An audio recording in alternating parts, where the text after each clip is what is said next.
মীরা রান্নাঘরে সকলকে স্বাগতম জানিয়ে শুরু করছি আজকের রেসিপি। তো আজকে আমার রেসিপি হলো পমফ্রেট মাছের কারি। তো এখানে আমি 4টে খুব বড় বড় সাইজের পমফ্রেট মাছ নিয়েছি। তো এবারে পমফ্রেট মাছগুলোকে একটু পেটের ধার দিয়ে কেটে নেব।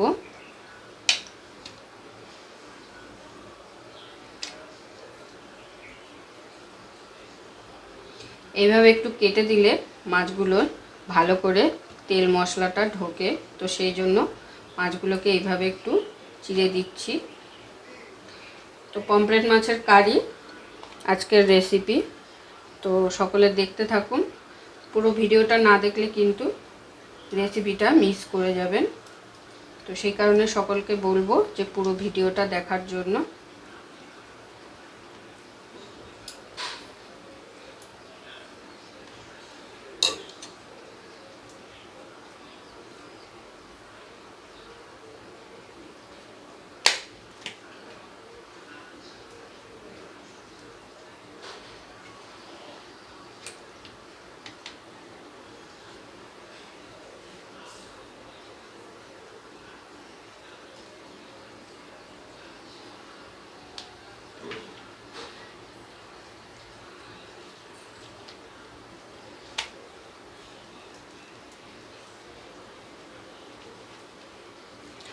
তো এইভাবে মাছের পেটগুলোকে একটু চেরা লাগিয়ে দিলাম, যাতে নুন হলুদটা বা মশলাগুলো খুব ভালোভাবে মাছের ভেতরে ঢোকে।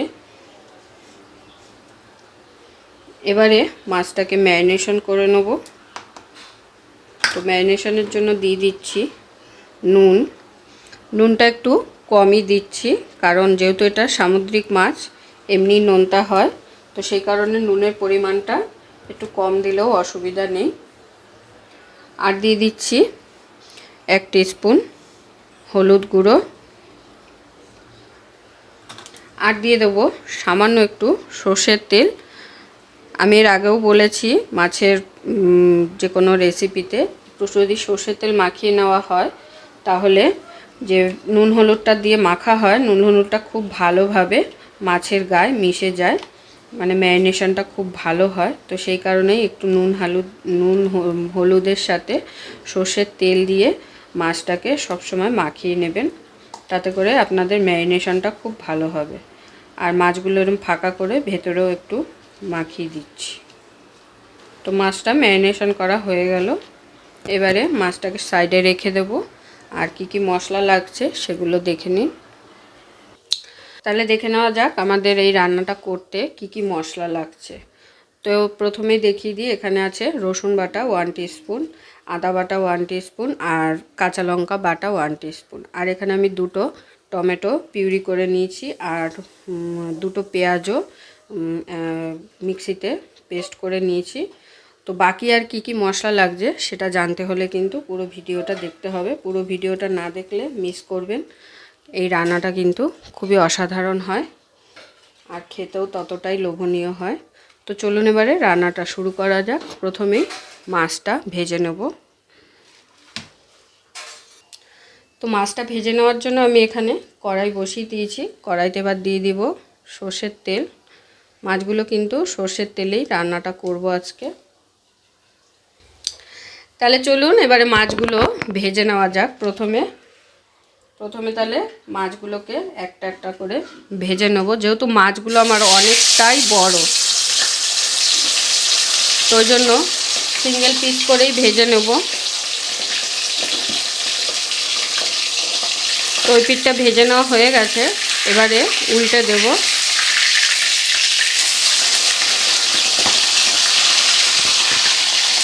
উল্টে পাল্টে একটু ভালো করে লাল লাল করে ভেজে নেব মাছটাকে প্রথমে।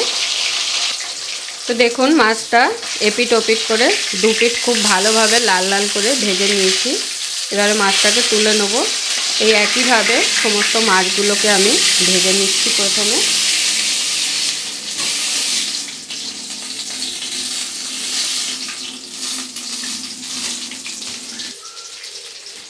এরকম একটু হালকা লাল করে কিন্তু ভেজে নিতে হবে মাছগুলো। এবারে এই তেলের মধ্যেই ফোড়নের জন্য দিয়ে দেব গোটা জিরে 1 টিস্পুন,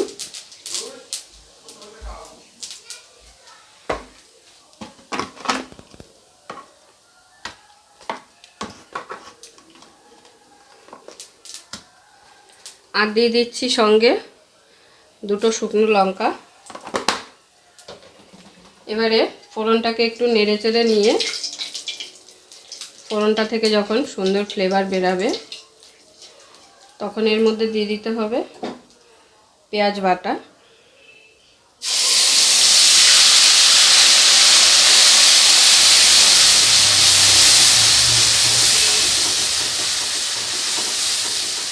পেঁয়াজ বাটাটা ততক্ষণ পর্যন্ত ভেজে নিতে হবে যতক্ষণে না পেঁয়াজের কাঁচা গন্ধটা চলে যাচ্ছে, আর পেঁয়াজটা হালকা বাদামি করেও কিন্তু আমাদের ভেজে নিতে হবে।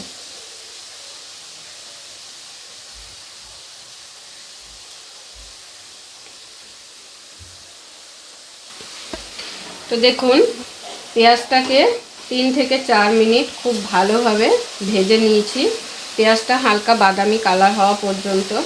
তো এইভাবে পেঁয়াজটাকে একটু সময় নিয়ে ভেজে নিতে হবে হালকা বাদামি কালার হওয়া পর্যন্ত। এরপরে দিয়ে দেবো এর মধ্যে রসুন বাটা, আদা বাটা, আর দিয়ে দেবো কাঁচা লঙ্কা বাটা। এবারে এই 3টে মশলাকে খুব ভালোভাবে একসাথে সময় নিয়ে একটু কষিয়ে নিতে হবে।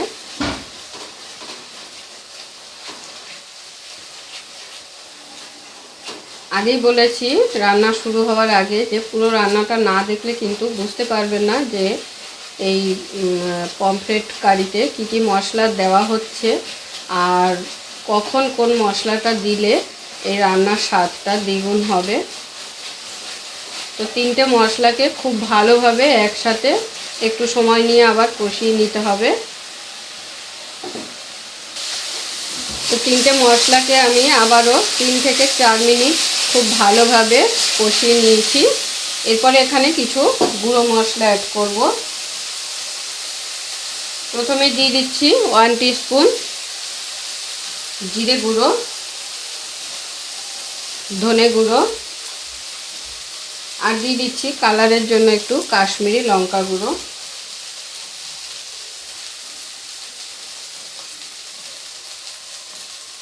আর দিয়ে দিচ্ছি সামান্য একটু নুন স্বাদ অনুযায়ী। আপনারা আপনাদের স্বাদ অনুযায়ী নুনটা ব্যবহার করবেন। এরপরে সমস্ত কিছুকে একসাথে খুব ভালোভাবে মিশিয়ে নেব।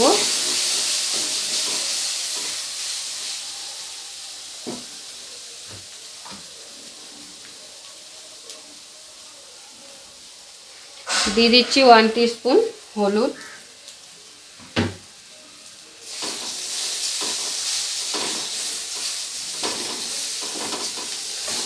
সমস্ত গুঁড়ো মশলা দিয়ে খুব ভালোভাবে মিশিয়ে নেওয়ার পরে এখানে টমেটো পিউরিটা ব্যবহার করতে হবে। টমেটো পিউরিটা সবার লাস্টে দিতে হবে, এতে করে কি হবে খুব সুন্দর একটা কালার আসবে।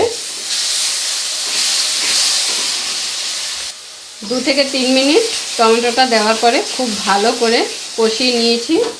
এরপরে দিয়ে দেবো এখানে সামান্য পরিমাণ জল।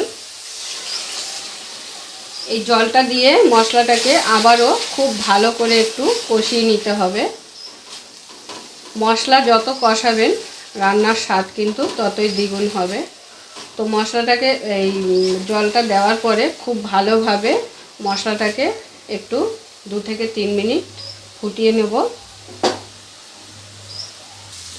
তো 2 থেকে 3 মিনিট ভালো করে ফুটিয়ে নেওয়ার পরে যখন দেখবেন মশলার গা দিয়ে এরকম সাইড থেকে তেল ছাড়তে শুরু করেছে তখন বুঝবেন যে মশলাটা খুব ভালোভাবে কষিয়ে নেওয়া হয়ে গেছে। এবারে আমি এখানে ফাইনালি জল দিয়ে দেবো, কিন্তু জল দেওয়ার আগে আমি আরও একটা জিনিস অ্যাড করব, সেটা হলো গরম মশলা। গরম মশলাটা আপনারা চাইলে নামানোর আগেও দিতে পারেন, কিন্তু আমি যে রান্নায় গরম মশলা প্রয়োজন হয় সেটা কষানোর সময় দিয়ে দিই।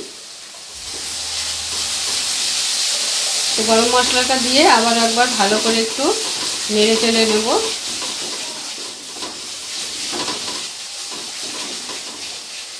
এরপরে এখানে দিয়ে দেবো জল পরিমাণ মতো। আপনারা আপনাদের মাছের পরিমাণ বুঝে জলটা ব্যবহার করবেন। খুব বেশি জলের কিন্তু এখানে প্রয়োজন হয় না, এই রান্নাটা একটু কষা কষাই থাকে। ঝোলটা যখন এরকম ফুটে উঠবে তখন এর মধ্যে দিয়ে দিতে হবে মাছগুলো। তো আমি এবারে মাছগুলোকে দিয়ে দিচ্ছি।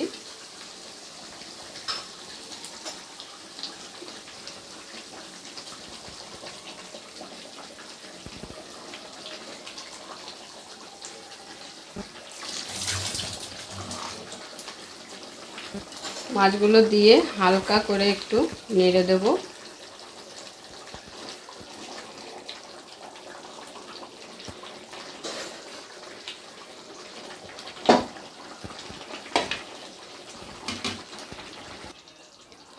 তো পমফ্রেট মাছের কারি কিন্তু আমার একদম রেডি হয়ে এসেছে।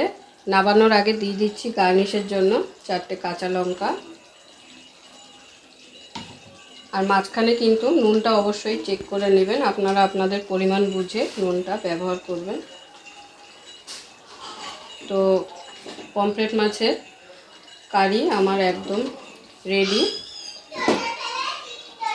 এবারে সামান্য একটু ধনেপাতা দিয়ে মাছটাকে গার্নিশ করে নেব। এটা অপশনাল, আপনারা চাইলে দিতেও পারেন, নাও দিতে পারেন।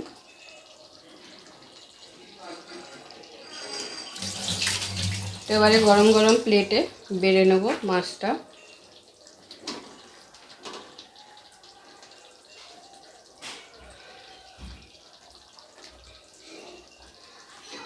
তো দেখতেই পেলেন খুব সহজেই কিন্তু এই পমফ্রেট মাছের কারিটা হয়ে যায় ঝটপট।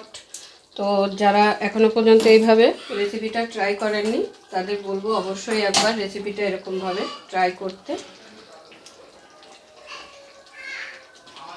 আর আজকের আমার এই রেসিপি আপনাদের কেমন লাগলো অবশ্যই কমেন্ট করে জানাবেন। পুরো ভিডিওটা দেখার জন্য সকলকে অসংখ্য ধন্যবাদ। এরকম আরও নিত্য নতুন ভিডিও দেখার জন্য চ্যানেলটি অবশ্যই সাবস্ক্রাইব করে নেবেন আর পাশে থাকা বেল আইকনটি প্রেস করে নেবেন নতুন রেসিপির আপডেট পাওয়ার জন্য। তো সবাই ভালো থাকবেন, সুস্থ থাকবেন। আবারও দেখা হচ্ছে আপনাদের সাথে নতুন একটি রেসিপি নিয়ে।